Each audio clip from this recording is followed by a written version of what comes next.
నిన్న కంత్రి బ్రహ్మారెడ్డి గారు అంటాడు, నాగార్జున సాగరు ముత్యాల రాజు గారును జవహర్లాల్ నెహ్రూ గారు కట్టారంట. చరిత్ర తెలుసుకోవాలి. చదువు రాకపోతే ఆర్టికల్స్ చదివితే, వ్యాసాలు చదివితే మనకి చరిత్ర తెలుస్తుంది. ఆ రోజు నేను పుట్టలేదు, ఆయన పుట్టలేదు. జవహర్లాల్ నెహ్రూ గారు శంకుస్థాపన ఫౌండేషన్ వేశారు 1955లో. ఇదిగో ఆయన కొరకే ఈనాడు పత్రిక వ్యాసం ఏం రాసిందో చదువుతాను. ఈయన బ్రహ్మారెడ్డి, ఆంధ్రప్రదేశ్ అవిచ్ఛిన్నంగా కొనసాగినంత కాలం, సాగర్ జలాలు తెలుగు నేలను సస్యశ్యామనం చేసినంత కాలం రాష్ట్ర ప్రజలు కాసుకు కృతజ్ఞతలు స్మరిస్తూనే ఉంటారు. ఈ రాష్ట్ర సమగ్రత కోసం పదవీ త్యాగం చేసిన వ్యక్తి ఆయన. అలాగే నాగార్జున సాగర్ నిర్మాణానికి భగీరథ యత్నం చేసింది ఆయన హయాంలోనే. ఇక్కడ చెప్పాడు చూడు జవహర్లాల్ నెహ్రూ గారి గురించి.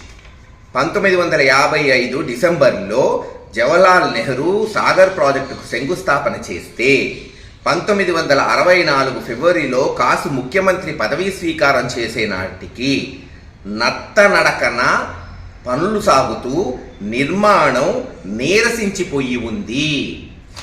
అప్పుడు కాసు ముఖ్యమంత్రిగా పదవి స్వీకారం చేసి అయిన తర్వాత అదనపు నిధుల కోసం ఆయన ఒత్తిడి తెచ్చి ప్రాజెక్టు పనులు చురుకు పట్టించారు. మొదటి దశ 1966 ఆగస్టు 3న సాగర్ జలాలు పొలాలకు రిలీజు కావడం కాసు కృషే. ఆంధ్రజ్యోతి చదవాలా? ఇలాంటి అన్ని చదువుతూ ఉంటే మనకి చరిత్ర తెలుస్తుంది. ఎవడో ఒక బచ్చాగాడు రాసిచ్చింది చదివితే అది చరిత్ర కాదు. అత్యధిక కాలం ఆయన ముఖ్యమంత్రిగా పనిచేసి రికార్డు సృష్టించారు. సీఎంగా ఉండగా కాసు బ్రహ్మానందరెడ్డి సాగర్ డ్యామును ఏర్పాటు చేసి గుంటూరు, ప్రకాశం జిల్లాలు సాగర్ నీరు అందించడంలో విశేషంగా కృషి చేశారు. సీఎం పదవి కాలంలో 10 కోట్లతో హడ్కో రుణాన్ని ఎల్ఐసి ద్వారా పొంది రాష్ట్రంలో మొట్టమొదటిసారిగా బలహీన వర్గాల వారికి ఇళ్లు నిర్మించి పేరు తెచ్చుకున్నారు. 1970లో మొట్టమొదటిసారి బీసీ రిజర్వేషన్లు సుమారు 60-70 కులాలకు మొట్టమొదటిసారి కల్పించిన ఘనత ఆయనదే. ఆంధ్రజ్యోతి మళ్ళీ చెప్తున్నా చూడు. ఇదిగో ఎన్టీ రామారావు గారు చెప్పింది. ఎన్టీ రామారావు గారు మీ పార్టీ అసలు అధ్యక్షుడు, స్థాపించిన వ్యక్తి. కాసు బ్రహ్మానందరెడ్డి గారి మృతి పట్ల తెలుగుదేశం పార్టీ అధ్యక్షుడు ఎన్టీ రామారావు గారు తీవ్ర విచారం వ్యక్తం చేశారు. కాసు బ్రహ్మానందరెడ్డి గారు ముఖ్యమంత్రిగా ఉన్నప్పుడు నాగార్జున సాగర్, పోచంపాడు వంటి ప్రాజెక్టులు నిర్మాణం చేసిన కార్యదక్షుడు ఆయన, మహోన్నతమైన నాయకుడని ఆయన సంతాపం తెలియచేశారు. బ్రహ్మానందరెడ్డి గారి మృతితో ఒక రాజనీతిజ్ఞుడు కోల్పోయానని, వ్యక్తిగతంగా ఇది తనకు తీరని లోటని ఆయన అన్నారు. అర్థమైందనుకుంటా క్లియర్గా. ఇప్పుడే ఇదే చెప్తున్నావు. బహిరంగ చర్చకి దమ్ముందా మహేష్ రెడ్డికి? బహిరంగ చర్చకి రావడానికి దమ్ముందా అంటావు. టన్ను ఉన్నదే దమ్ము. చెప్పు, నువ్వు ఏ టైం పెట్టినా ఒక్కడనే వస్తానన్నాను, వస్తాను.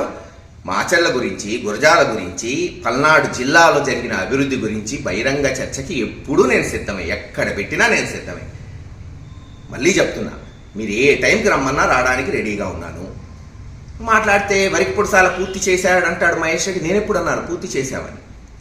పర్యావరణ అటవీ శాఖ ఏదైతే అనుమతులు చాలా కష్టమైంది, అది వాస్తవం. అది ఎవరు చేసినా కష్టమే. అది ఆ అనుమతులన్నీ జగన్మోహన్ రెడ్డి గారి నాయకత్వంలో రామకృష్ణారెడ్డి గారు, కృష్ణదేవరాయలు గారు ఇద్దరు కష్టపడి తీసుకొచ్చారు. అదే చెప్పాను. 5 ఏళ్లు ప్రభుత్వంలో 2.5 సంవత్సరాలు కోవిడ్తోనే పోతే మిగిలిన 2.5 సంవత్సరాలు అన్ని అనుమతులు తీసుకొచ్చారు. బడ్జెట్లో దానికి నిధులు శాంక్షన్ చేశారని చెప్తున్నాను. చేయండి, ఇప్పుడు పూర్తి చేయండి. ఎవరు కాదన్నారు? 60 సంవత్సరాల నుంచి కళ ఇది అంటున్నావు. మరి మీ నాన్న, మీ అమ్మ ఎమ్మెల్యేలు ఉన్నారు కదా, మరి అప్పుడు ఎందుకు అనుమతులు దాలేదు? అప్పుడు ఎందుకు ఈ ప్రాజెక్టు పూర్తి చేయలేదు? చెప్పు. సొల్లుబుల్లు కబుర్రొద్దు. ఎక్కడ చర్చ పెట్టినా మహేష్ రెడ్డి వస్తాడు. ఇంకా సాగర్ గురించి, లేదు వరికిపాడసాల గురించి, లేదు బహిరంగ చర్చ గురించి రోజు నేను ప్రెస్ పెట్టాల్సిన అవసరం లేదు. రెడీగా ఉన్నానని చెప్తున్నానుగా.